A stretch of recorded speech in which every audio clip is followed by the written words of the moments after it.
distinguished guests, colleagues, students, friends, you are most welcome to this very special occasion, the Exaugural Lecture of Professor Kevin Whelan.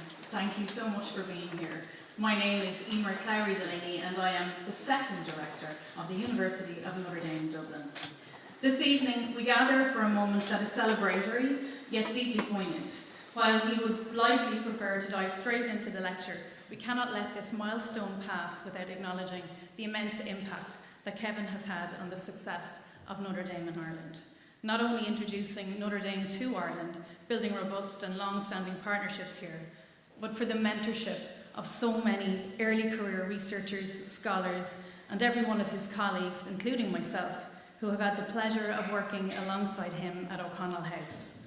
But most significantly, the lucky students, over 4,000 wonderful, intrepid and curious, spirited, brave and young Notre Dame undergrads who came to Dublin and got the full Kevin Whelan experience. Kevin has never been a dusty history professor, whether in classrooms, museums, or even on the Giant's Causeway in the pouring rain and hail. He has practiced history as a living art. For over 28 years, he has reminded us and our students that the past isn't behind us, it's beneath us, around us, deeply embedded in our language, our literature, our sport, our music, our culture. It's in our experiences of place and of people. There are certain voices that become part of the landscape of a place, voices that don't just tell us history, but help us to feel the very soil beneath our feet. For decades, Professor Kevin Whelan has been that voice, leading field trips to and from Slayhead to Slieve League, Kirkham Row to Cumshingon, Slane Hill to Streeta Beach, Glendalough to Crowpatrick, Kylemore Abbey to the Caves of Kesh to the Hook, Vinegar Hill and Wexford Park, but only occasionally getting us lost on the side of a mountain or stuck in a bog. Through his leadership at Notre Dame, he didn't just educate American students, he transformed them, encouraging them to explore, to interrogate, and to represent. He sees possibilities in every young mind and he nurtures their curiosity. He has helped us to know our whole selves better by learning more about where we are and where we come from.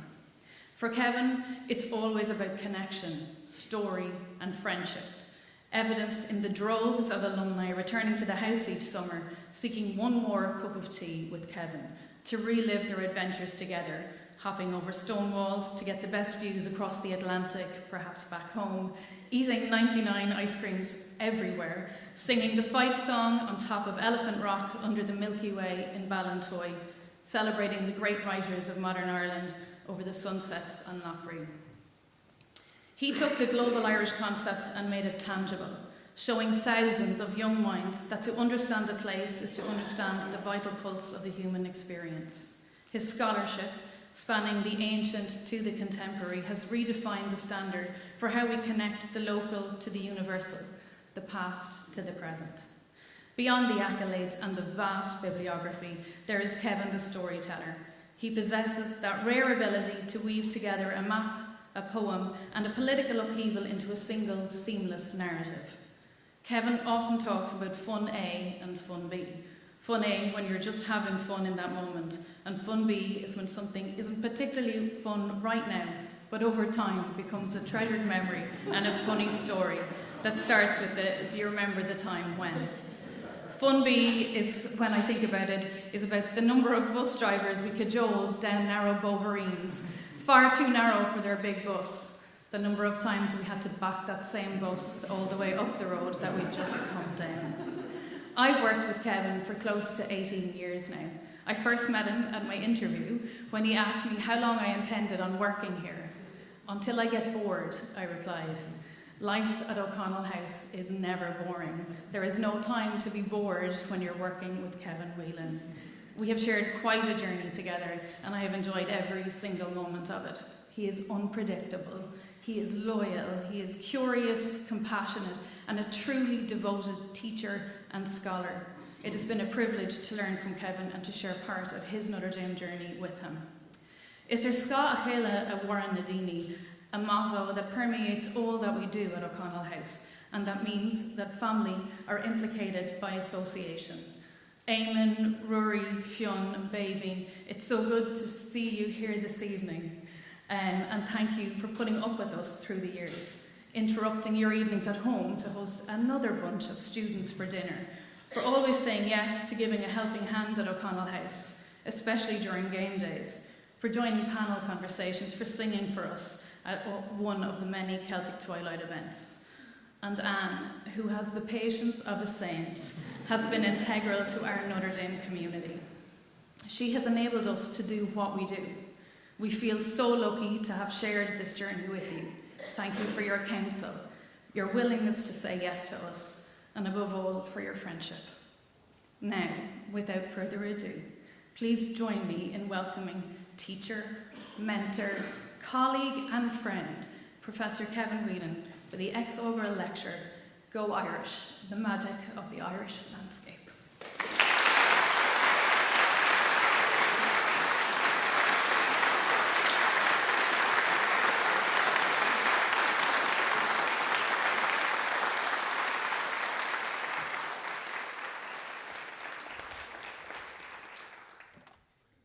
Thanks, Emer, my colleague, my friend, my boss now. She forgot to say that I'm also Cupid. 81 marriages from people who met in the program in Dublin. So be careful.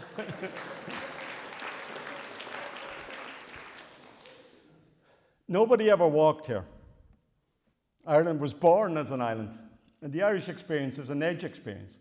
The edge of Europe, the edge of the known world, the edge of the Atlantic, the edge of the miraculous, and the mysterious. Out on the rainy rim, we evaded the clutches of the Roman Empire, because when the Romans finally got within reach of us, they couldn't be bothered conquering us. Tacitus suggested that one legion would have done the job in jig time, if he knew what a jig was. For them, the Romans, Ireland was the ends of the earth, in ultima orbis, as Horace once said. They never bothered to colonize or target Hibernia, the wintry island. The Romans hugged the shore of Europe's biggest and warmest inland lake, and they never fancied the Atlantic Ocean one tiny little bit. It enjoyed a fearsome reputation as an alien immensity. The Romans loved their legions and invested in superb infrastructure everywhere they went, but they never had any time whatsoever for a navy, regarded as fundamentally unimportant and un-Roman. And to them, Ireland was significant only in its insignificance, dismissed by Rome in 631 as a menagrium, you're all good at the Latin, right? A pimple on the face of the earth. That's when the Irish lads were trying to tell the Pope when Easter should be, and that all the rest of them had got the dates all wrong. Now, islands enjoy one overwhelming advantage. It's very clear where your boundaries are. And despite political and regional fragmentation within the island, the galvanizing power of Irish culture ensured a high degree of cultural cohesion and an awareness of Ireland as a whole. I can't say it any better than Bob Quinn, the great filmmaker, said.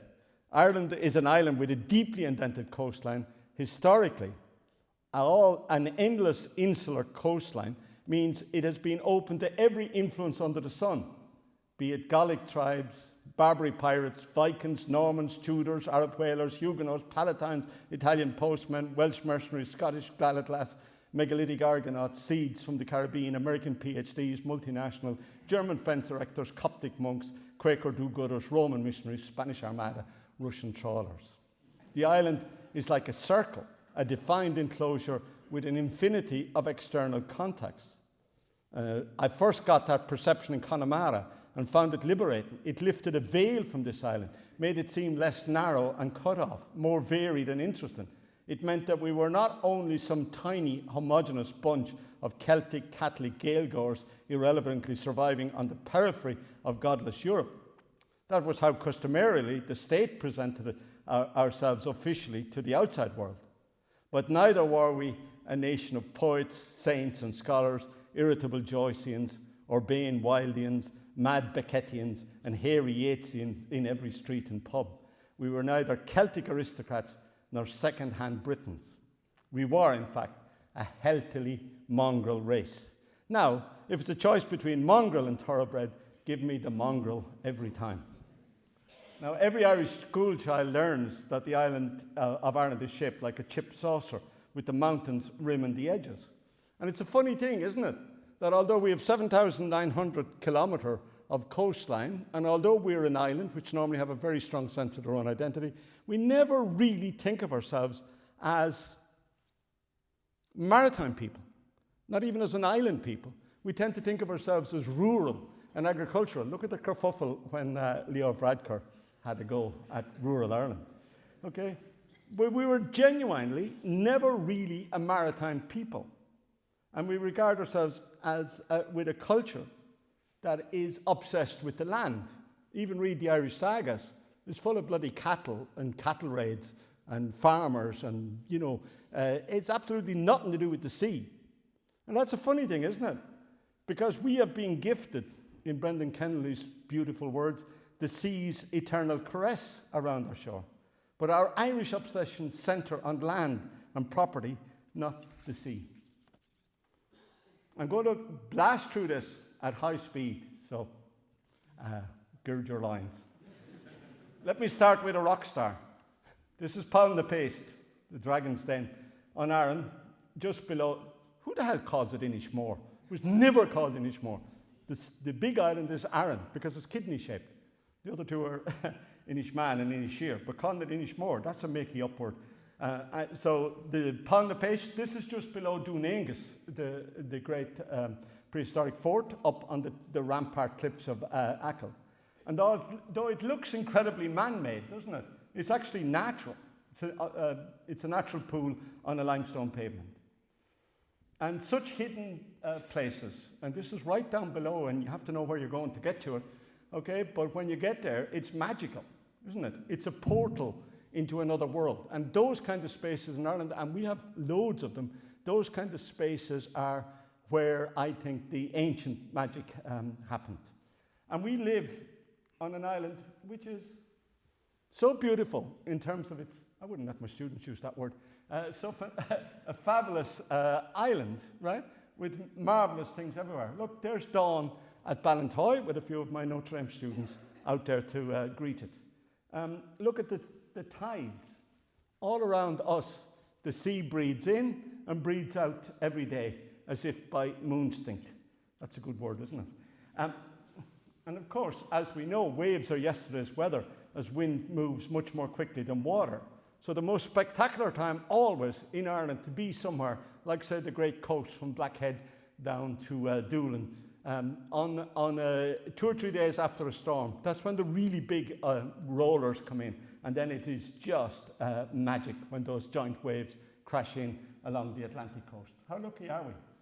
And the earlier people knew this too. This is an 8th century poem, translated by me from the Old Irish, probably fraudulently, but and that beautiful Old Irish style of poems, which was really like kind of Lego. It's more like a block of words, which the words have to fit together. It's highly sophisticated, really hard to do, and just beautiful. But there, the idea of the ocean, but looking out over that ocean. We also have in Ireland, don't we, magnificent mountains. This is Ben Bulben in Sligo, in case you didn't know. And mountains with a distinctive shape that offer a geometrical certitude. Most of the time when you're looking at mountains, are you quite sure where the hell you're looking? If you're looking at the McGillicuddy Reeks or whatever, do many people know which of them is actually Carrauntoohil? It takes a while for your eye to come in, but when you have these splendid freestanding mountains with a very, very easily identifiable shape, as at Ben Bulben, they're the ones that entered the imagination. Croagh-Patrick, Slieve na Mon, Vinegar Hill, the Sugarloaf in Wicklow, Errigal up in Donegal, Knocknarea, Slieve Lucra on the borders, the wonderful borders between Kerry and Limerick. And I've always found mountains deeply reassuring because they exude such a permanence. They're a permanent presence on the horizon. It's very seldom in Ireland that you can look and not see a mountain on the horizon. Mountains inhabit the silence before history, and they will also persist, in my opinion, into that same silence after our human history ends. And you see, Irish people had a strong sense of that. There's the Dalkiach Anu, the so-called the Paps of Anu, down on the road from Killarney to Kenmare. You see, and as you can see, the Irish feminized that, because in Ireland there was always the sense that fertility was linked to females much more than to males. So, the idea of Ireland was always feminized. There's a wonderful string of the names, isn't there? But they're always the names of women. Eru, Bonba, Anya, Baveen, Maeve, Kathleen Hulacan, Roisin Dhu. And the other thing with Ireland always is we have an incredibly tight lattice of townlands. Very small little places. But every single place is named, and every place has almost had human imprint on it, right? And those wonderful place names, Effin, Termonfeckin, Knockanana, Muff, Knocknagoshel, Hackballs Cross, Bastardstown, that's in Wexford, Ahoggle, Boho, Tang, Kilmuckridge, Nobber, Scackfoshdeen, Slut Mulrooney, Tumivara, the Fighting Cocks in Carla. I once got lost in the Barony Fort with a busload of tourists. I was meant to be the guide, and when I stopped to ask the guy where we were, I asked him where we were, and he said, "You're in Bastardstown." And after that, they never believed a word from me afterwards, getting them lost there. And of course, the names are magical, aren't they? Look at that one. There's the longest single place name in Ireland, Muckan Idir Dá Hália. And of course, you're all well up on your geography, right? So you know that that's between Camas and Carrow down in Connemara, right? You see, those names are difficult, aren't they?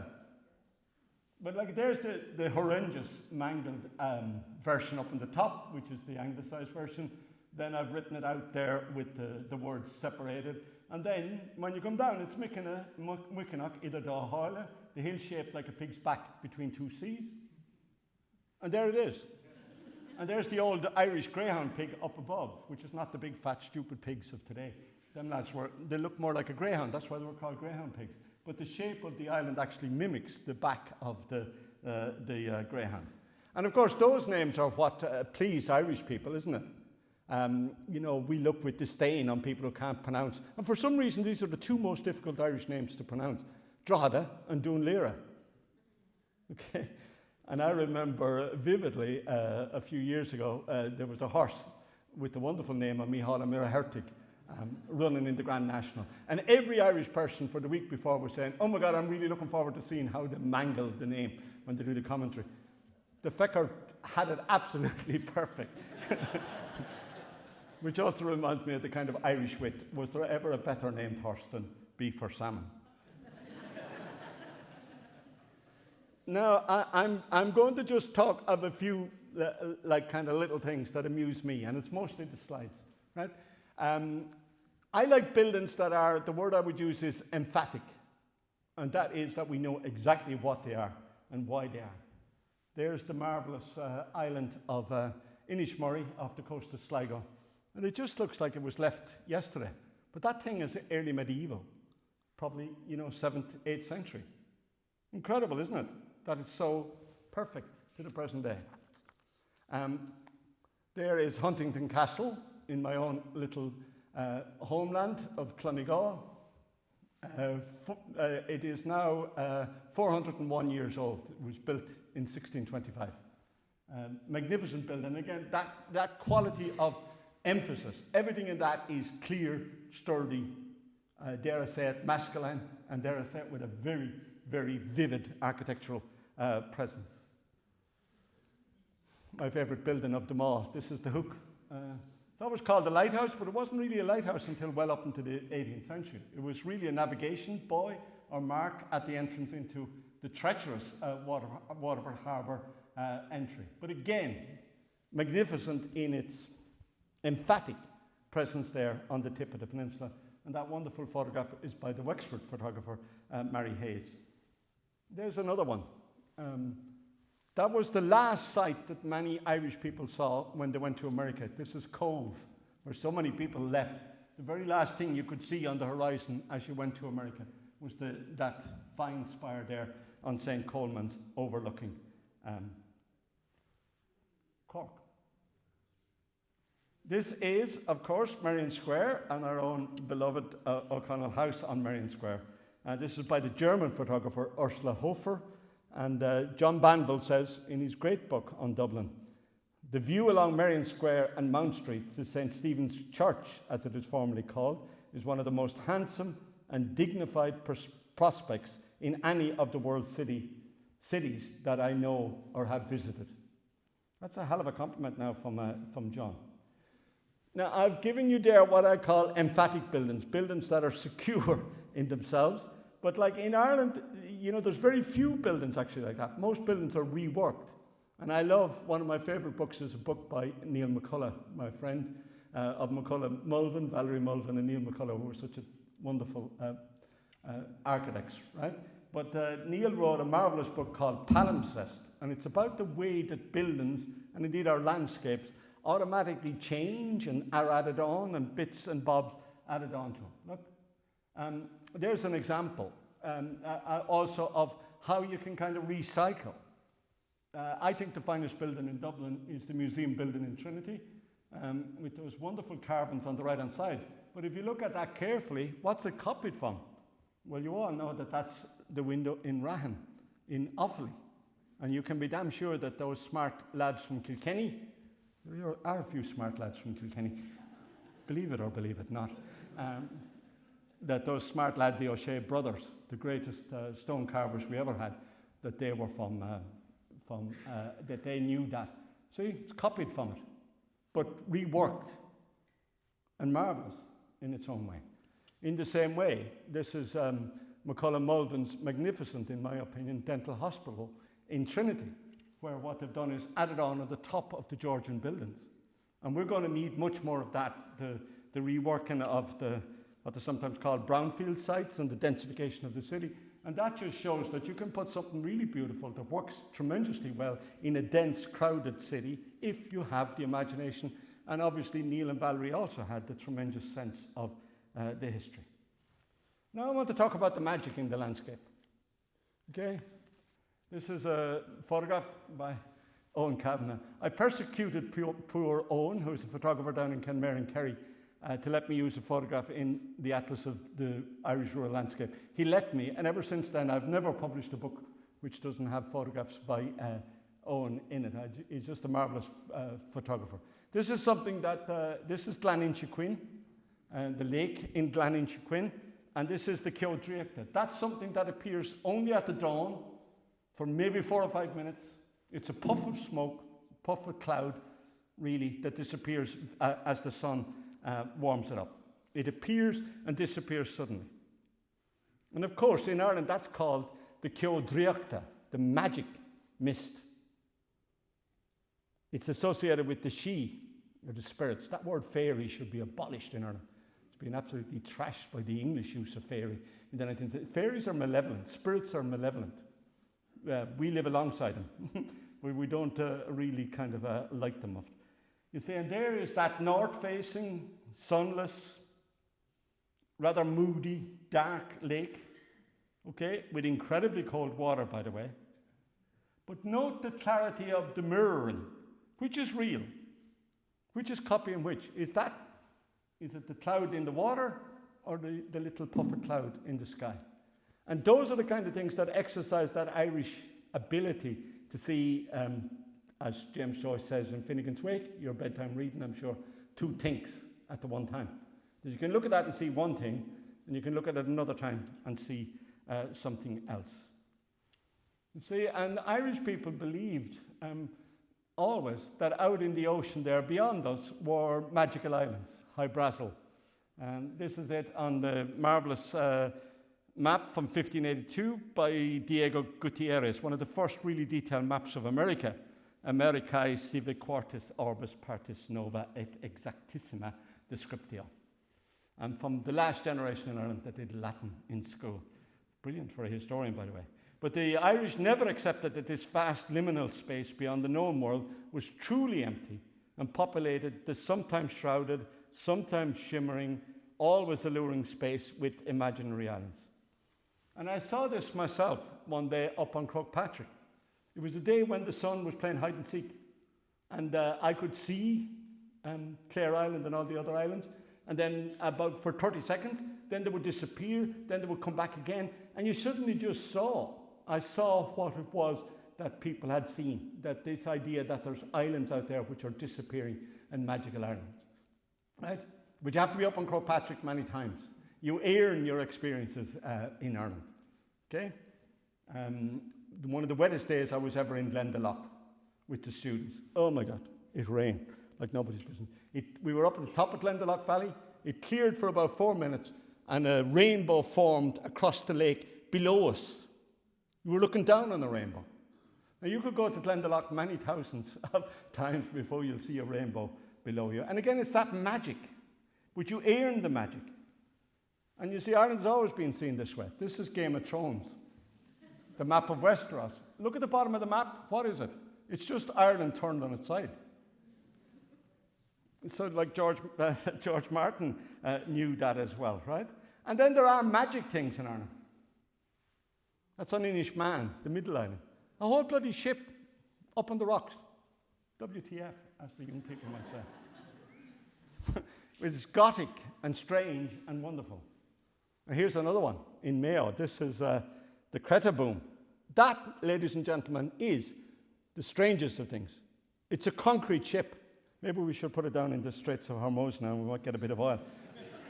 But if you're ever at the fine hotel, Belik Castle, outside Ballina, and walk down through Belik Wood, which is a beautiful wood, when you come out of the sea, that's down there. Look at it. Incredible. A concrete ship in Mayo. Who knew?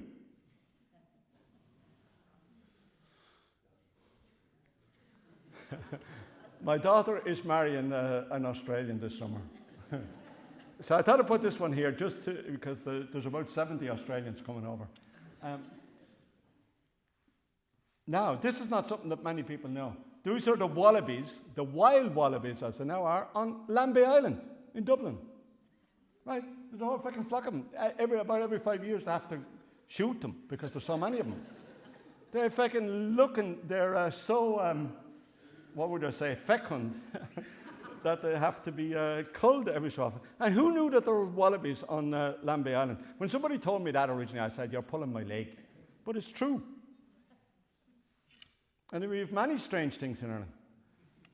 That, ladies and gentlemen, is the finest airport that was ever located in a bog, Knock Airport.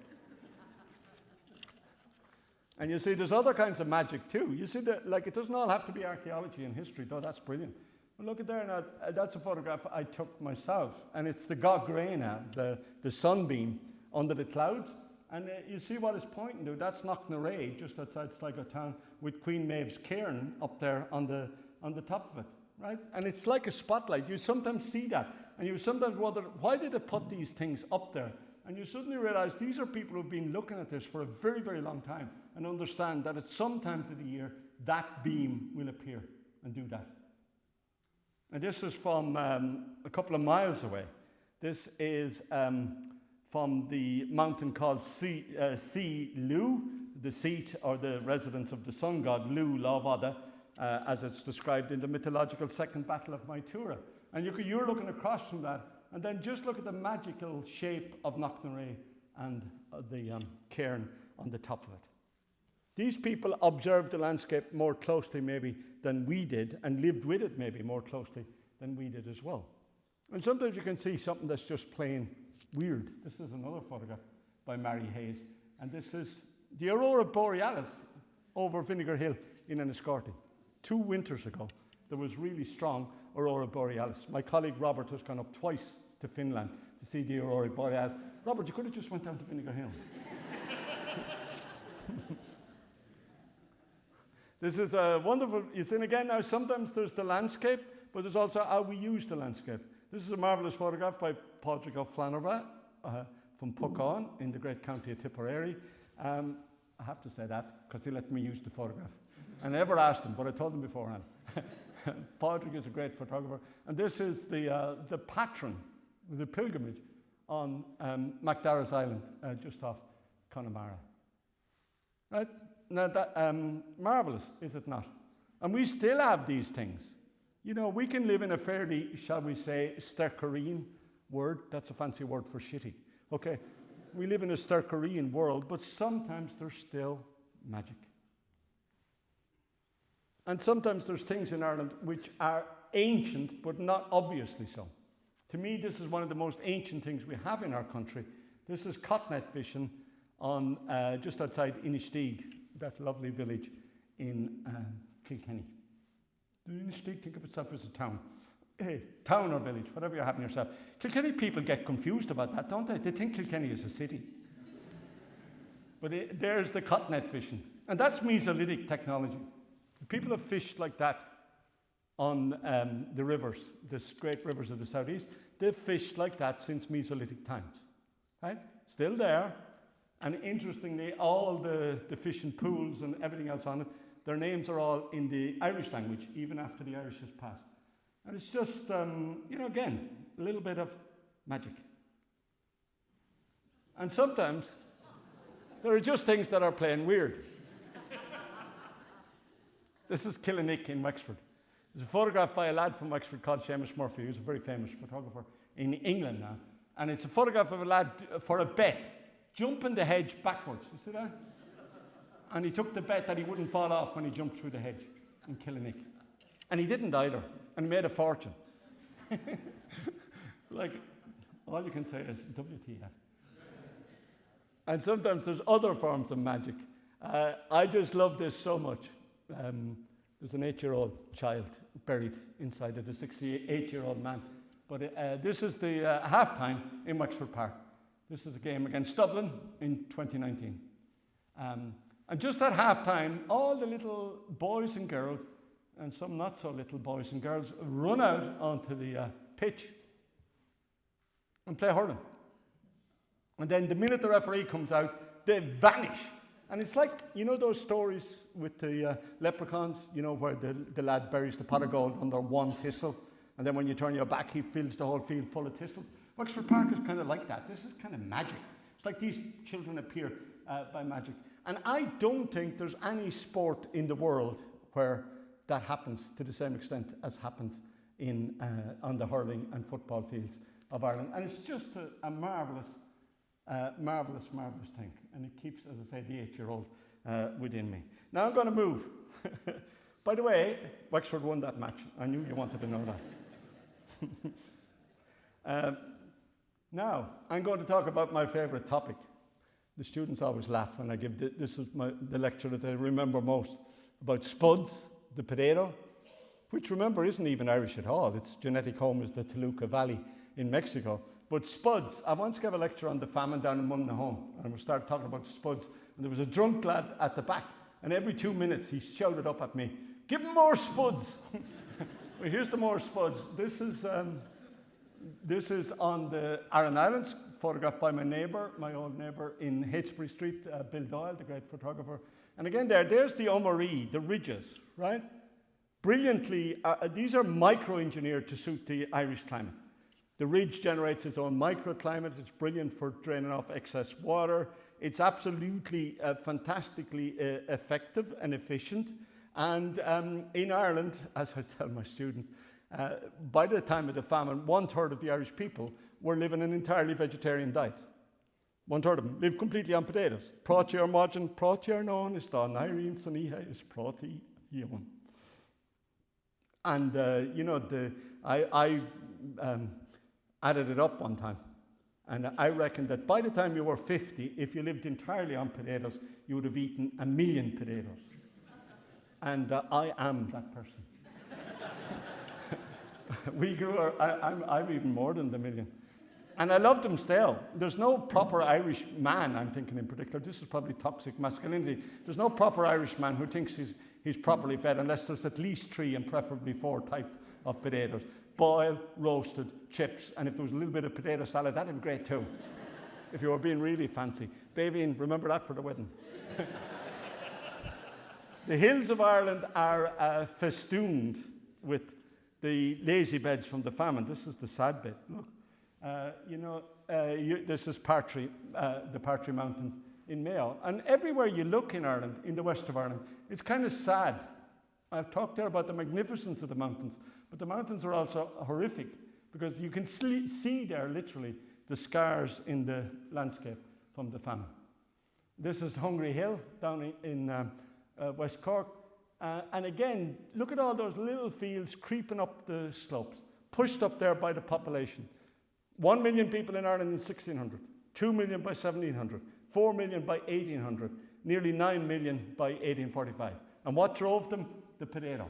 What allowed these fields to develop? The potato.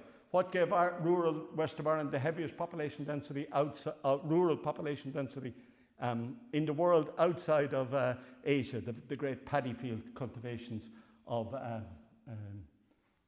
Southeast Asia have very similar densities of rural population. But it's an incredible thing, isn't it? We're the only country in Europe which still doesn't have the same degree of population as we had in those times. And there's sometimes little things in the landscape which remind us of that. This is the hungry grass. This is the wonderful bit of Irish imagination, the empathetic bit of the Irish imagination, which said that any place that a person died during the famine, this hungry grass and fair Gorta jumped up. And it's still there. So that when you see this growing, and it grows all over the west of Ireland in particular, you know, in the Irish imagination, there's a dead body there. A famine body. And we might now be all flat-whited and cappuccinoed and oat milk out her. Be Jesus. But we're not. We're only a couple of generations away from that. And also, when we look at the modern landscape in the west of Ireland, it's been completely rejigged. This is a photograph from 1963 by Keith St. Joseph, a great photographer of archaeology and the Irish landscape. He was a British Army officer. But Keith St. Joseph took this one. This is Brideswell, just outside of Clone. It's actually in County Roscommon. Okay? There was a very funny article in the Irish Times today about Chris O'Dowd, the actor, who played in the goal for Roscommon minor football, and they called him Pelican. The reason why they called him Pelican, it was his nickname, because he had big long legs, and they also thought he had a very big mouth. I was probably lucky I wasn't down in Roscommon. I might have got even some bigger bird than the pelican. But it's just funny. And he's like Chris O'Dowd is now a very well-known actor, but he still thinks that's very funny. I think it is too. But anyway, here's Roscommon, right? But look at the square superimposed paper landscape which has been put down on the older pre-famine one. And across much of the west of Ireland, that's the way it is. This is the palimpsest, which I talked about earlier, that idea that there's layers in the landscape and that underneath each layer there are older layers. And we are lucky in Ireland because we have a very, very intact, in many ways, archaeological landscape. One of the finest in the world, one of the densest. And you can't really grow up in rural Ireland, as I did, without being aware of the fact that there were people here before you. There was old things, old buildings, interesting kind of stuff. But I also want to kind of point out too, that for many people, Ireland was grim and desperate. Couldn't wait to get out of the place. Remember, 1 in 2 people that have been born on the island of Ireland since 1800 have emigrated. There's way more people of Irish descent outside Ireland than is in our tiny little damp sponge of an Ireland. Oh my God, are we stupid in Ireland? Today, Merrion Square, walking across, 5:30, right? You would never see so many white bodies. People have stripped off their tops. No, lads, I know it's a little bit of heat out there, but by God, it is not Florida. Thanks be to God. But 1 out of 2 have emigrated. But here we go. Look, this is from 1872. This is just outside Castlebar in Mayo. And we have to remember that, there's a lot of pain in the Irish landscape. And there's a lot of hard stuff, which again we have to be aware of. This is a marvelous photograph to my way of looking at it, a heartbreaking photograph. It's 1895. This is the poorhouse, the Dublin poorhouse, and these are the orphan children of Dublin, the ones whose parents had died. And there they are with those haunted little faces looking out, right? And that's the Ireland that James Connolly, Patrick Pearse, Pádraig McPhirish, all the leaders of 1916 wanted to move beyond, right? So you see, here's the GPO. a photograph taken from the GPO, Dublin in 1916. And again, it's a reminder to us that, you know, I've shown you some very beautiful Bord Fáilte type images, but it's equally important to stress that there's a lot of damage, a lot of violence, a lot of instability, a lot of discontinuity in Ireland as well. Ireland is above all a land of ruins. And the Belfast poet Maeve McGuckian said in one of her poems, "Every inch of the land in Ireland has been paid for with the blood of a man." In my home county of Wexford, did you know I was from Wexford? In my home county of Wexford in 1798, the corpse of a slain rebel was laid by his mother on the doorstep of Coolgraney House, the home of the perpetrator. A blood stain appeared on it. When the stone was turned upside down, the stain reappeared. When the stone was replaced, the stain reappeared. Do you see that stain because you believe it? Or do you believe it because you see it? Ireland is a country which poses those questions for you. And again, let's never shy away from this. We're not too far. This is contemporary Ireland. 12th bonfire at Antrim. This is culture, lads and lassies. One banner states, "We're not racist, just don't like N-word." Another read, "Keep Antrim tidy. We're not racist, just don't like cotton-picking ends." An Irish tricolour bears the inscription IRA, I ran away, and KAT is also there, kill all Taigs, kill all Catholics. That's still there, and we tolerate that, right? That's intolerable, and no civilized country, no civilized state should allow that as being an expression of culture. And it's not that long ago, is it? I'm grateful to grow up in an Ireland where my children experienced the Troubles as history, not as a present kind of thing. And I do believe myself that I was damaged by the Troubles, even though I was well far away from it. But you know, we live in the aftermath of that. But my generation, our generation, those of us who went through that, it's a horrendous thing to turn on the television in the evening and see the body parts of your fellow Irish men and women being swept off the streets of Belfast or Derry or somewhere. That's a marvellous photograph by Sean Hillen from the bog side. But again, it's that, isn't it? It reminds me of the marvellous sentence by John McGahern when he said about human beings, "We cast shadows, not light." That's our landscape too. That's Bragan Bog.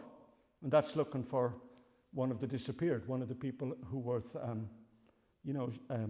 murdered, killed, assassinated, nut-jobbed, whatever, by the British Army agent Scapitici, by the way, and buried in that bog in Bragan. And they're still looking for the bodies there, right? So, you know, that's there too. This is Anna Burns in Milkman, talking about Northern Ireland. You couldn't just die here. You couldn't have an ordinary death here. Not anymore. Not by natural causes, especially not after all the other violent deaths taking place in the district now.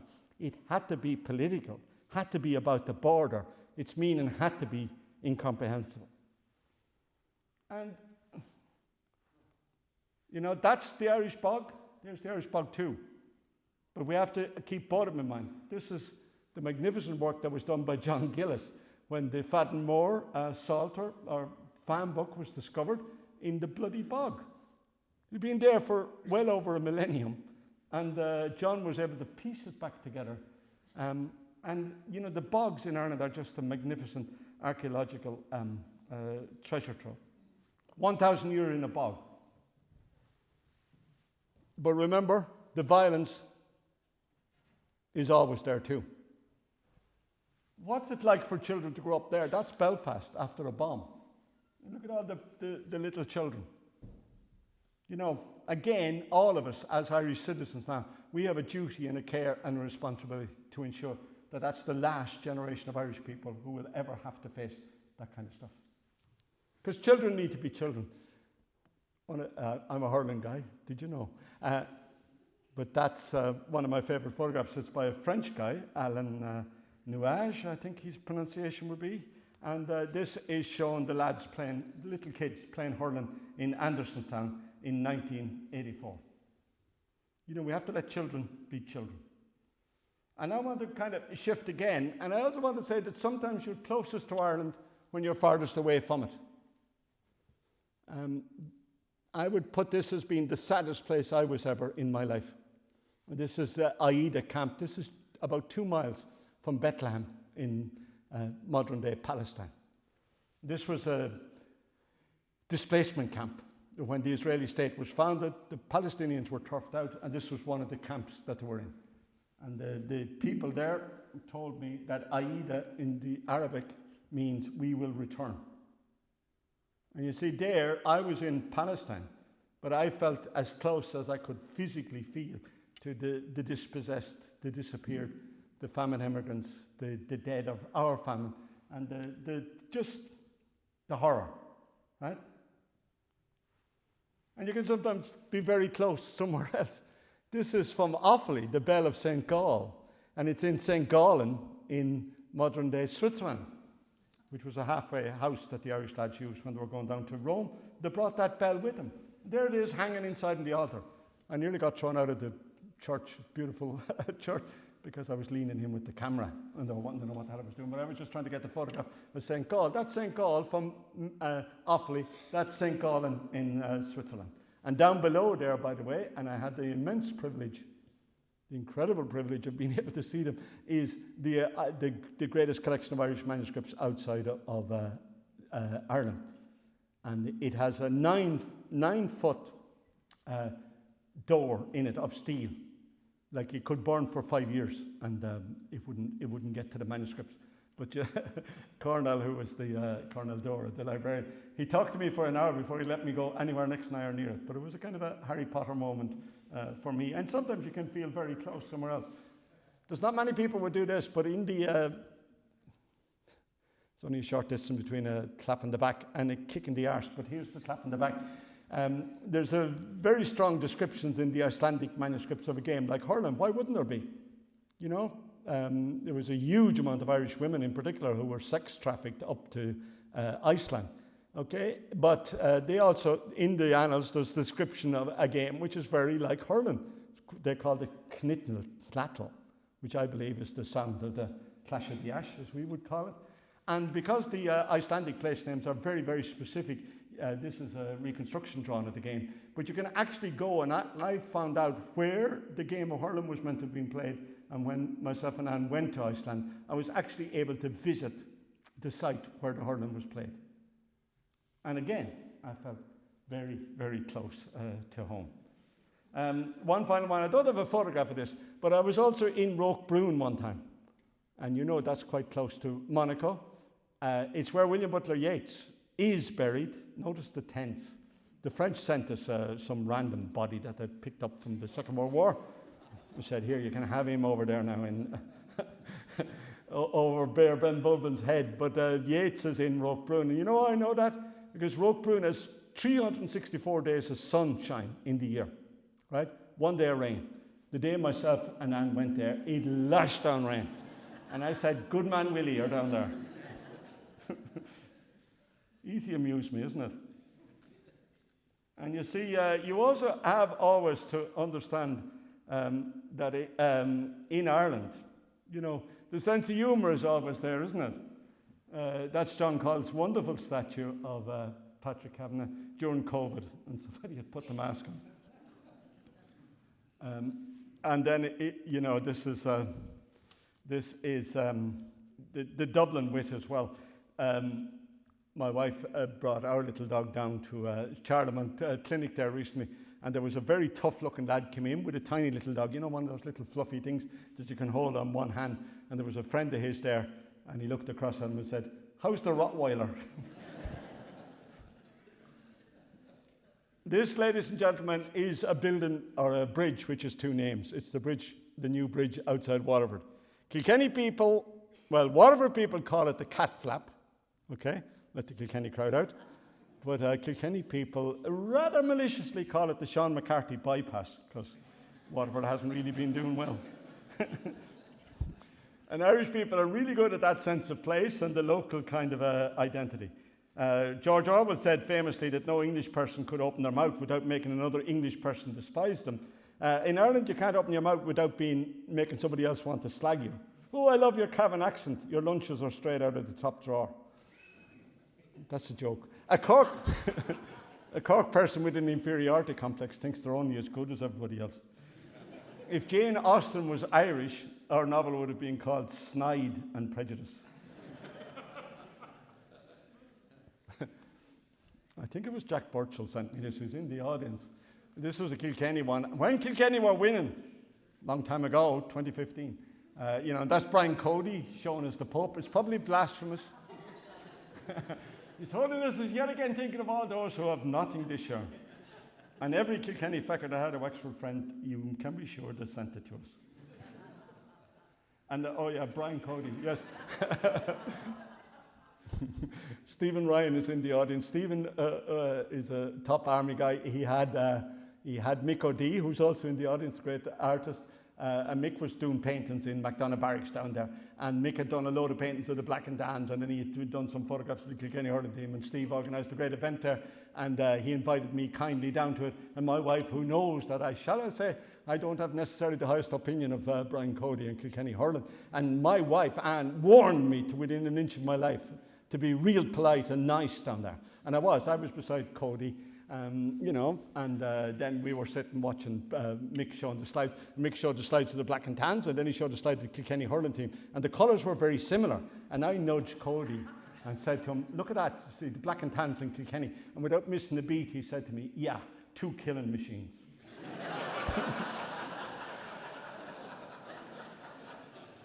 And then my wife, Anne, later on, after she had a glass or two of wine, and after my being all nice to Cody, came up to Cody and said, do you know he really hates you? And Cody put a big sour puss on him and stalked out, and then he shot over the back of me. He shot over his shoulder like that at me. That's what drives us on. Is that funny or is it not? But anyway, look, there's the Wexford response.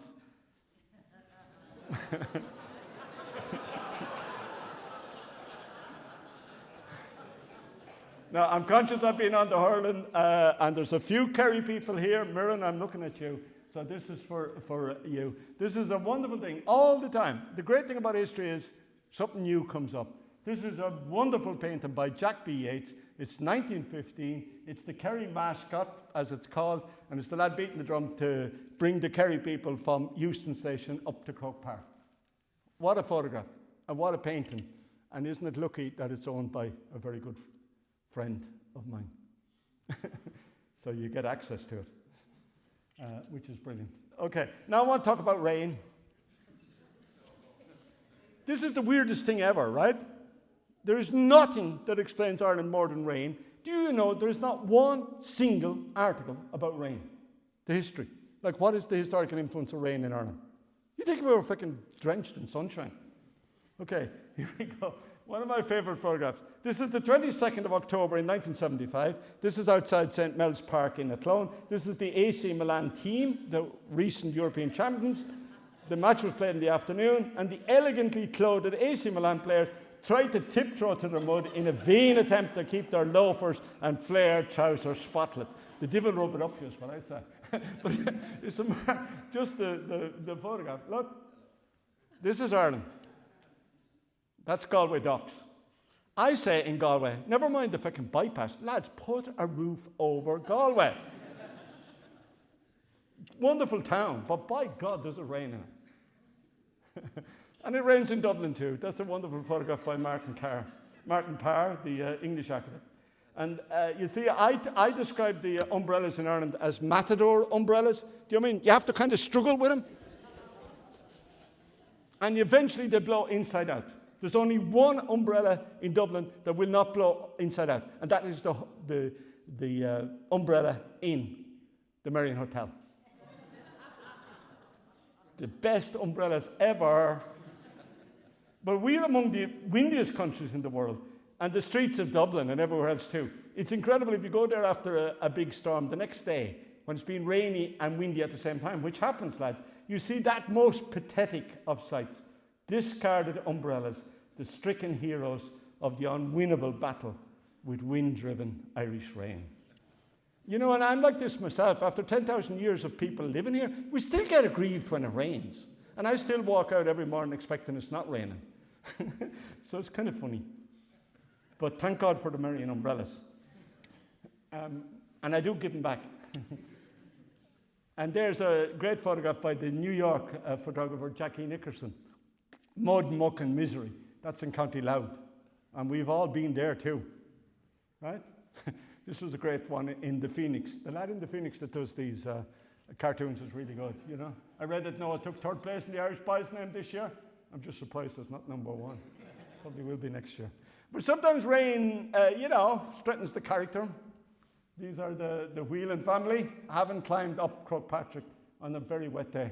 And then we took refuge in the little church at the top. And we all felt great that we'd done it, though we still had to go down. And I can say I've seen every kind of rain in Ireland. And the only kind of rain I haven't seen in Ireland is purple rain. I'd like to see purple and gold rain, but this is purple rain, and this is the wonderful cover on the New Yorker when Prince died. Purple rain. Okay. And of course, Ireland is, isn't it? Look, we're the laboratory where God invented rain, right? He did his best work here. And Yeats asserted there wasn't blood but water that flowed through the veins of Ireland. But that also gives us gifts, doesn't it? Our Irish rainforest is not the trees, it's this. The variety of mosses that we have. That's the Killarney forest. Absolutely festooned. I've used that word twice. I wouldn't let my students do that. Absolutely covered over with the moss. So there's one of the most magnificent places in Ireland, Derreen House, outside the Derreen Gardens, outside Laura in the Iveragh Peninsula, and with these gigantic ferns. That's the Irish rainforest. And it's marvellous in its own particular kind of way. But rain is a subtle gift, not to be bestowed on the faint of heart. Okay? Because, it keeps us green, the Emerald Isle and all that stuff, right? But rain also fosters introspection. You know, when it's raining, what the hell are you going to do? Well, before bloody mobile phones, people looked out the window, composed songs, maybe started working on a little tune. If they were a musician, if you were a poet, you'd start thinking about what words you were. You know, you have time to think because the rain forces you inwards and it makes you creative, right? And it's conducive, in other words, to the cultivation of the arts of conversation, music, dance, literature. Rain imposes a slow life that encourages you to feel and to think. And the rain also drives us indoors. The Irish pub is the greatest invention of a collaborative defence mechanism that we built against our weather. It never rains indoors in a pub. Okay? So within that too, I suppose we should say, you know, Irish people have an endless contempt for people who wear the wrong clothes. You need sensible clothes in Ireland, right? No such thing as bad weather, only inappropriate clothing. So hence the inexhaustible contempt for wannabe men's flip-flops, open-toed sandals, convertibles, come on, sunglasses, fake tan taking us back to the Bronze Age, coloured wellies, baseball caps worn backwards, shorts, open-air pools, barbecues. All products drawn from that inexhaustible Egyptian river, the Nile. It rains, lads. Every Irish country person was delighted with a news story from Christmas 2012. A Limerick City criminal, I'm laughing, a Limerick City criminal had burned his money in a bog where it promptly rotted. City lad, you see, wouldn't know that stuff rots in a bog. Danish tennis star, Caroline Wozniacki, said on the 25th of June 2012 that she would never move to Ireland to be with her then boyfriend Rory McIlroy because of the weather. I love Ireland. I love Rory. I've been there many times, but I wouldn't live there. It's too cold. They broke up. The Irish word for rain is, for wet is fluck. And the hashtag what the fluck trends in Ireland every so often. It was trending in January this year. But remember this, rain is a subtle gift, as I said. But this is not something that's often said. But we are lucky to have rain in Ireland. Why? Because the rain guards us from being the island playgrounds of the idle rich. Imagine the unimaginable. If Ireland could guarantee reliable sun for even a month or two every summer, no Irish person could ever afford to live here. And we natives, terrible word, we natives would all be confined to the service industry. Thank God for rain. And you see again there now, I'm back to the quality of the light. Rain is one thing, but we also have this rapid kind of transition. Look, this is the Laytown races. Marvelous photograph. But again, the upside down world, the rainbow, right? This marvelous, marvelous world that we have. The Irish sky, one of the most magnificent and most mobile skies in the world. There it is. That's Clew Bay in County Mayo. Now, we don't have weather that'll kill you quick, you know. We don't have tornadoes, hurricanes by and large, volcanoes, tsunamis. But the Irish weather will kill you slowly. Coughs, colds, flus, rheumatism, arthritis, seasonal affective disorder. But in the spring, you know, Noah put the thing there to kind of say we won't be doing that. This is a Paul Henry painting. My facetious friend Colm O'Brien from Gorey once remarked to me, when I see a Paul Henry painting, I reach for my umbrella. But again, it's that mixture of the cloud, the green fields, the little houses, the mountain turning dark, and the endlessly variable sky above it. And that's also a night sky, isn't it? This is Il Celeste del Madonna, the night sky, which is the colour of the Blessed Virgin, the blue and the gold, which happens to be the Notre Dame colours as well. Here's that luminous night sky where in the Irish tradition, the Milky Way is called Bealach na Bó Finne. The white cow is the goddess Bowen, and that's the one there. That is a photograph of the Milky Way sinking into the River Boyne. And that's just down the road from Newgrange.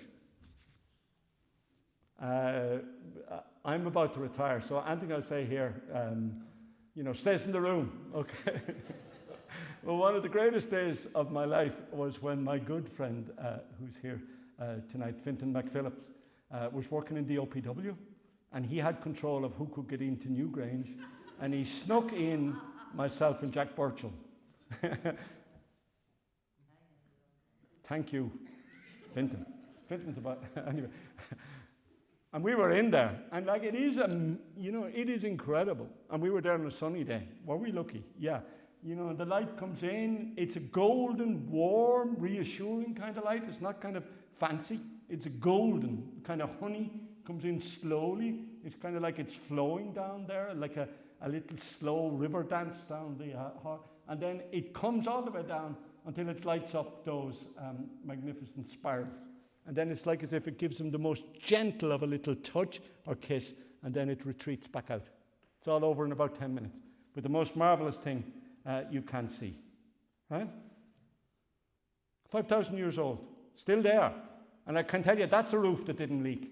If the lads in Newgrange had been building all them pyrite houses in Donegal, there'd be no need to fucking replace them.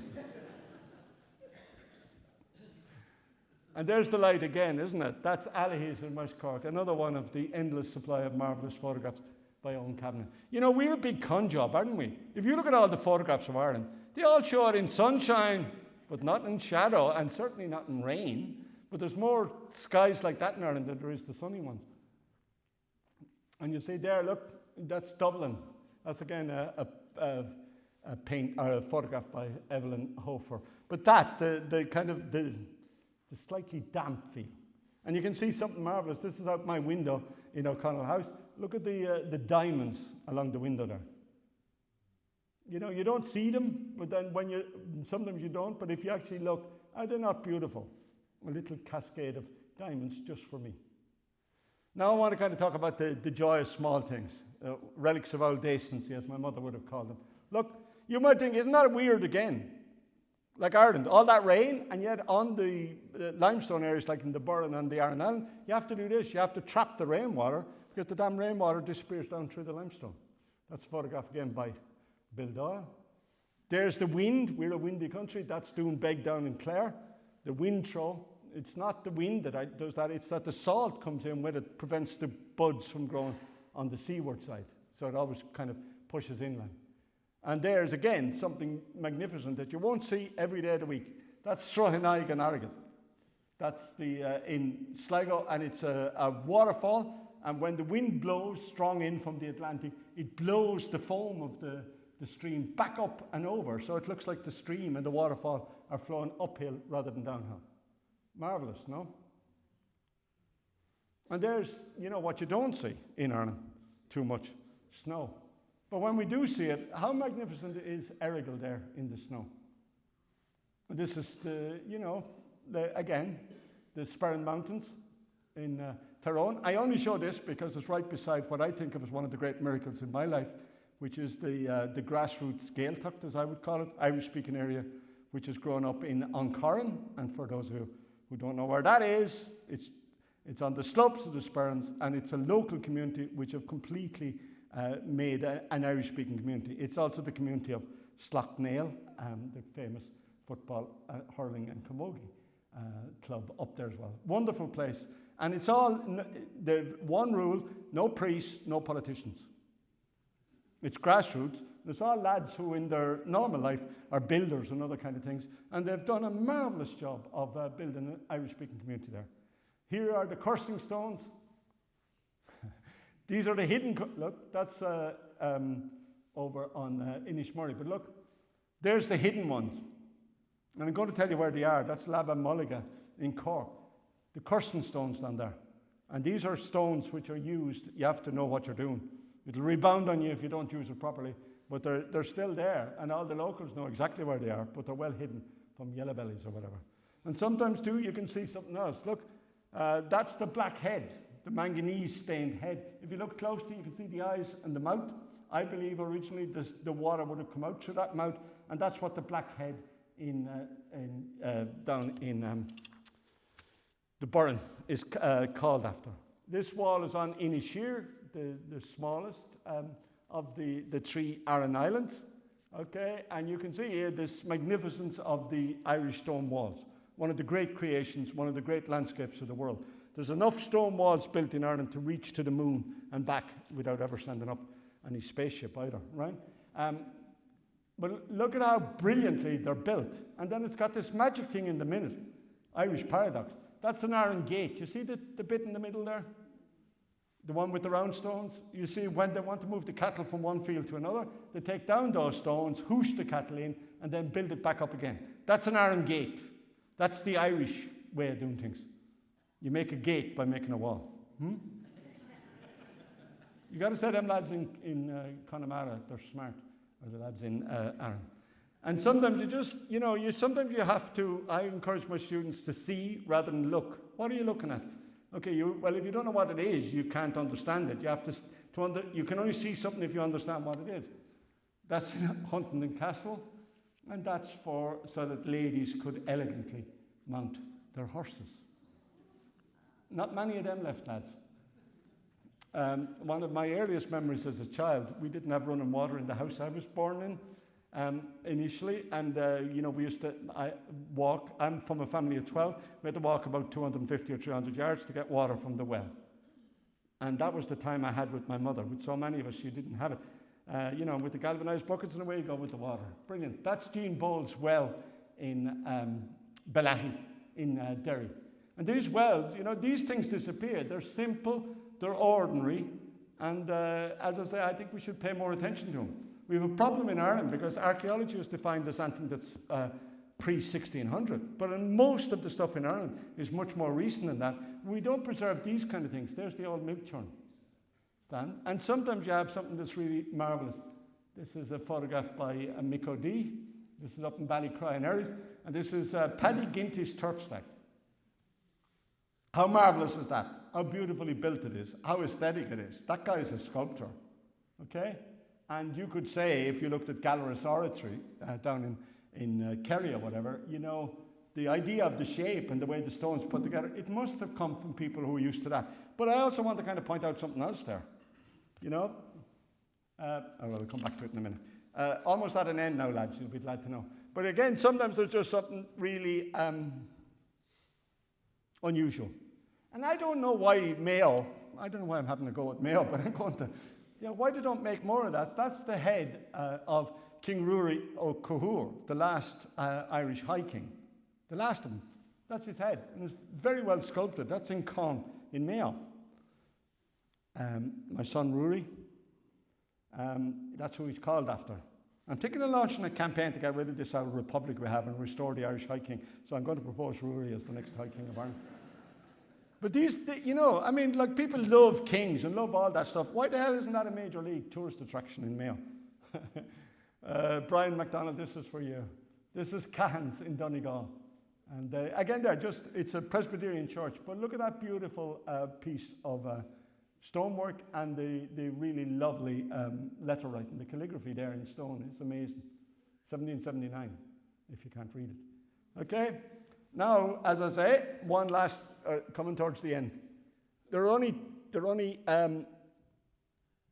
3 things in Ireland that were architecturally distinctive. Okay? 3 things that we had that nobody else has. There's one of them. Handball alley in Mayo. Hey, move. Oh, there's the second one. The combined pub come shop come undertakers. No, it's a wonderful thing, isn't it? And that's one of the finest. That's Morris's in Aberleash, down in Leash. Okay, there's the other one. The Round Tower, the one we all remember. But the only 3 distinctive architectural things that we have contributed are the handball alley, the Round Tower, the pub cum shop, and now, incredibly, in the last few years, we've added a 4th. And this, ladies and gentlemen, is the Owen Rua Hurling Club in Dungannon, in Tyrone, and that is a hurling wall. And they're springing up, there's loads of them. There's actually 2 companies in Ireland who will supply them for you. It's actually a business now, could you believe? Now I want to kind of finish by talking about the things we live with in the landscape, which are our animals or plants. Again, the wolves, which are so beautiful, which have disappeared. Here's another lad that has disappeared from Ireland. I think we should bring him back. There's loads of them in England. That's the White Park cow. And that's the cow that the Celts, or the Celtic peoples, believed was divine. And in Ferns, not too far from my home, in Ferns in Wexford, there was a herd of those in the early medieval period. And aren't they not a beautiful cow? Somebody should bring them back.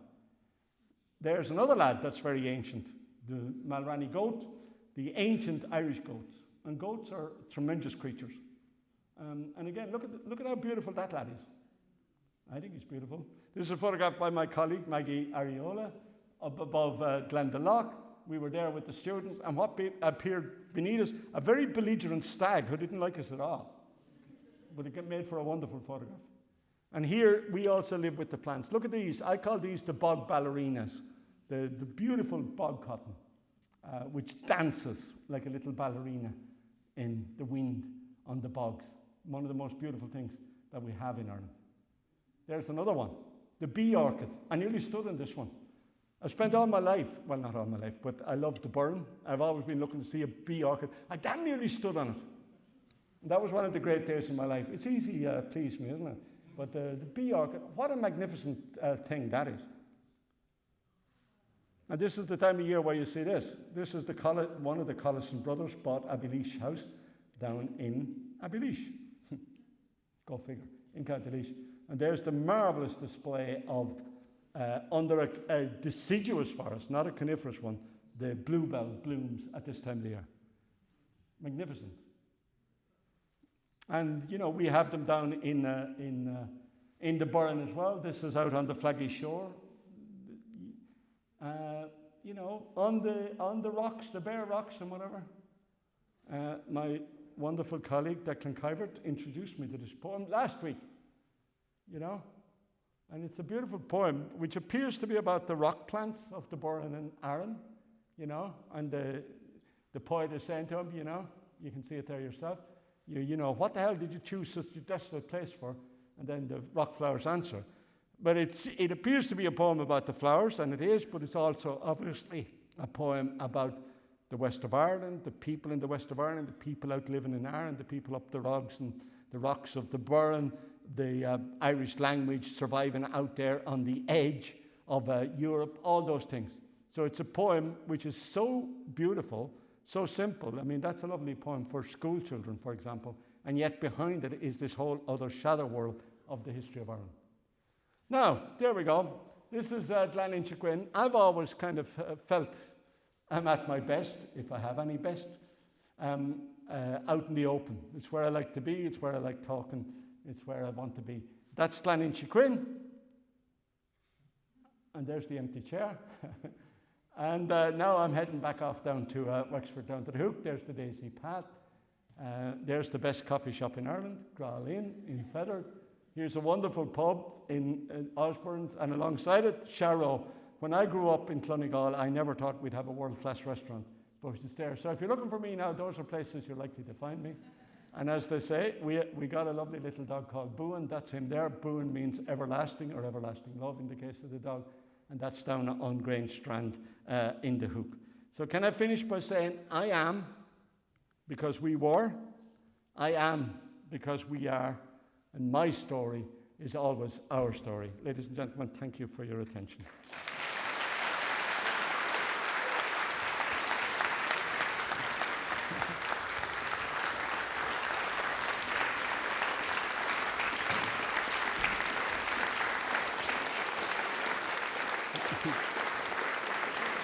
It's all right, lads. Sit down.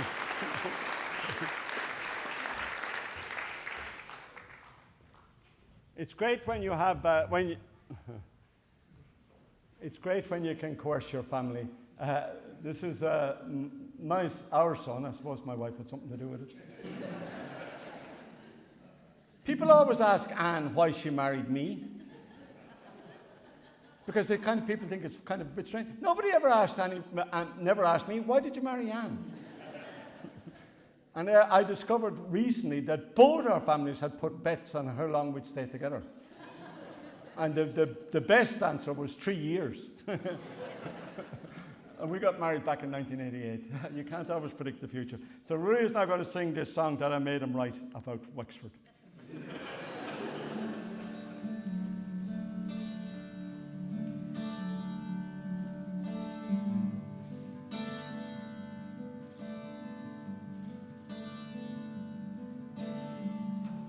Many things my father told me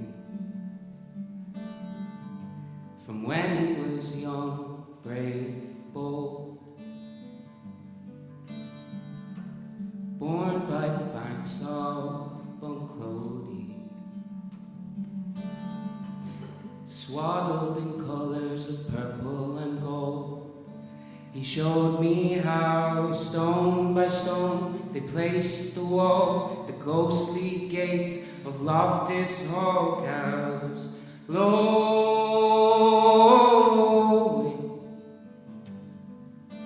Now I've been caught hook in cheek by a hill of vinegar, strawberry, sweet thyme, going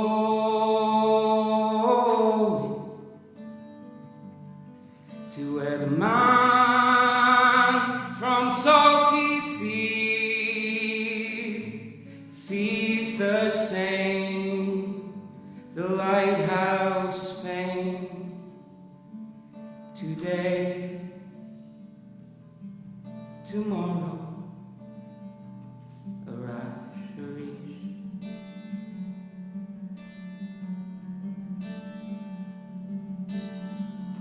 He tells me that there's power in names there.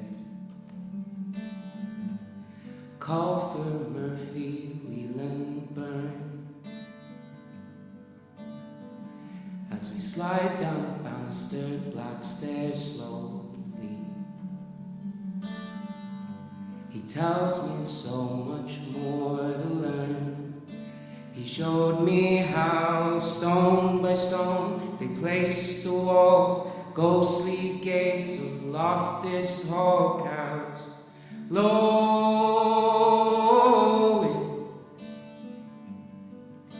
Now I've been caught hook in cheek by a hill of vinegar, strawberry, sweet thyme, going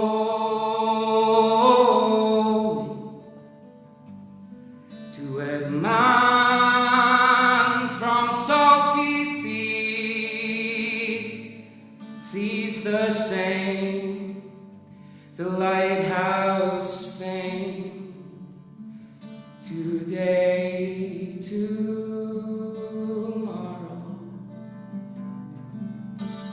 man from salty seas sees the same, the lighthouse fame today too.